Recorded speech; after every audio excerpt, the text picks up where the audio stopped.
Hello everyone, welcome to my channel. Please subscribe and keep watching more details.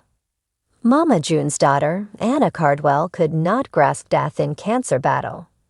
Mama June Shannon's daughter, Anna Cardwell, really could not grasp death when it came to her cancer battle.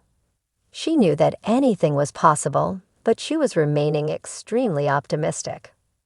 For the mother of two daughters, Kylie and Caitlin, seeing them hit certain milestones was at the forefront of her mind. So where was she truly struggling? Read on for more details. Anna Cardwell was diagnosed with stage 4 adrenal carcinoma in early 2023. Her family quickly wanted to rally around her, even making Honey Goo Boo question if she should go to college in Colorado. She was nervous something could happen to Anna if she were so far away. Mama June was also traveling back and forth from Alabama to Georgia to help with chemo and make life easier for Anna. Yet Anna's sister Pumpkin noted that there were some things she needed to think about. One of the biggest issues was what would happen to her daughters, Kylie and Caitlin. Kylie's father is Anna's ex-husband, Michael Cardwell. However, Caitlin's father has never been in the picture, so that caused some issues. In the latest episode of Family Crisis, Anna was finishing this round of chemo. She was staying with her mother and stepfather, Justin Stroud. When Pumpkin came by to check in, Anna was combative and did not want to talk about the future. According to page 6, June shared that Anna did not want to hear what the doctor had to say about her future. Shared that the doctor told Anna she would not make it 5 or even 10 more years. To that, Anna was constantly interrupting. Pumpkin added this: she is not living in reality at all. She does not realize she's going to die.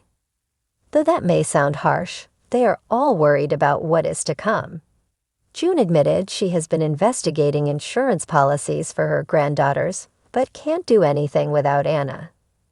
To that, Pumpkin said, the cancer part wouldn't be so bad if she would just fix the stuff that needs to be fixed, get her affairs in order. And then we'd all be able to just hang out and worry about spending time with her. Though they are not ready for Anna Cardwell to die, no one is ready for the responsibility of the girls. Pumpkin has proposed taking them in, but her husband, Josh Efford, thinks it is too much. Mama June's husband, Justin, has noted that adding Caitlin to the mix would change everything. They feel Anna believes her new husband, Eldridge Tunney, will just take over, but it is not that easy. Anna made it 10 months but passed in December, with Kylie going to her ex-husband, Michael, while Caitlin is with June. However, Michael is fighting for custody of both girls. Anna Cardwell's mind often wandered as she sat alone in her room, the silence only broken by the faint hum of the hospital's machinery. Each drip from the IV punctuated the heavy air around her, a subtle reminder that time moved forward, even when everything in her life felt stuck. The word cancer still seemed foreign in her thoughts, even though it had been months since the diagnosis. She could say the word aloud without trembling now, but its meaning remained elusive, an abstract concept that never truly settled in her heart. Death lingered at the edge of her thoughts, yet she couldn't fully grasp it. How do you understand something that feels so distant, yet closer than your own shadow? When the doctors first mentioned that her cancer was aggressive, the words bounced off her like rubber balls. Stage 4, they said, but to Anna, those words meant little more than arbitrary labels. What did it matter, she wondered, what stage she was in when every morning felt like the hardest climb of her life? Her mother, June, clung to hope fiercely. Even on the hardest days, June wore a determined smile, holding her daughter's hand with an iron grip. "We're going to get through this, Anna," she would say, her voice carrying a defiant edge. "You're a fighter." Anna appreciated her mother's strength, but there were moments when that relentless positivity felt like a burden. Was she supposed to feel the same? Was she supposed to ignore the gnawing fear that crept into her heart every time she closed her eyes? Anna wished she could feel that same hope, but it wasn't that simple. Instead, her thoughts often took her back to her childhood, to simpler days when life was all about laughter, adventure, and the small joys that filled every corner of her world. As a child, she had always been the curious one, exploring the woods behind her house, chasing butterflies, and imagining worlds where the impossible became possible. Back then, she had never once thought about death, not in a real sense.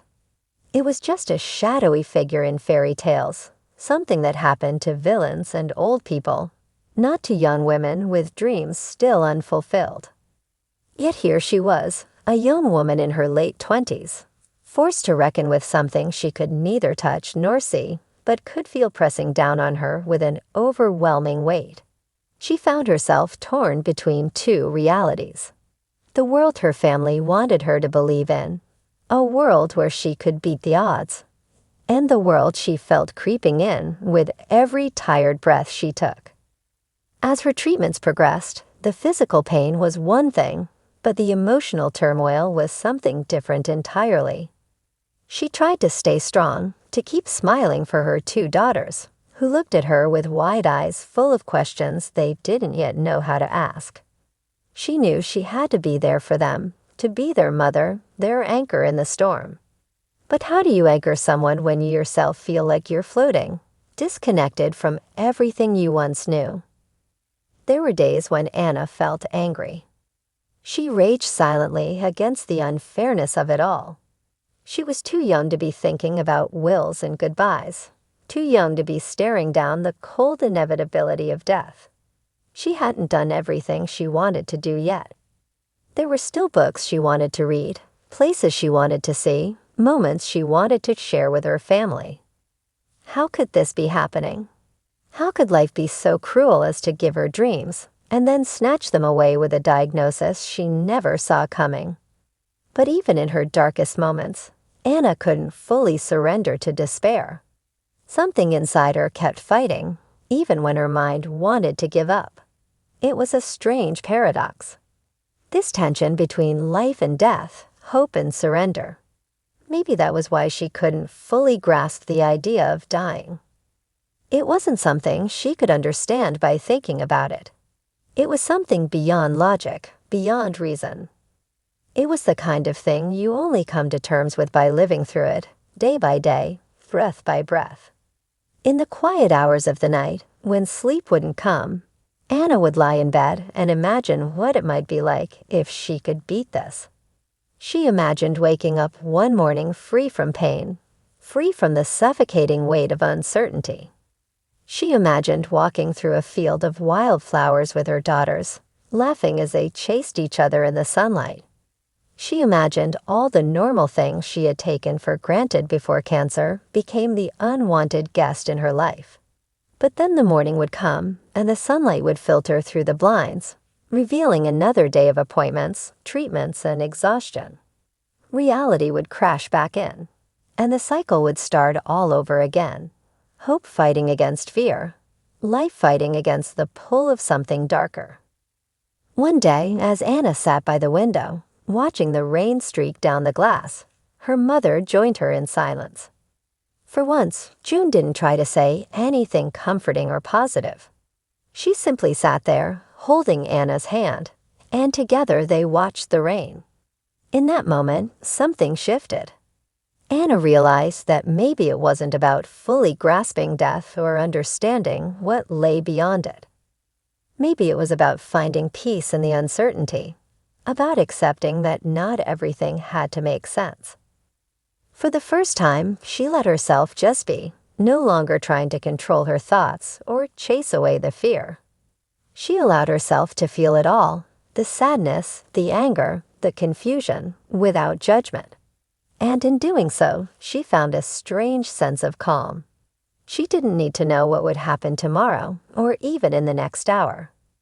All she had was this moment, this breath, this connection with her mother, who was there beside her, not as a symbol of relentless hope, but as a quiet, steady presence.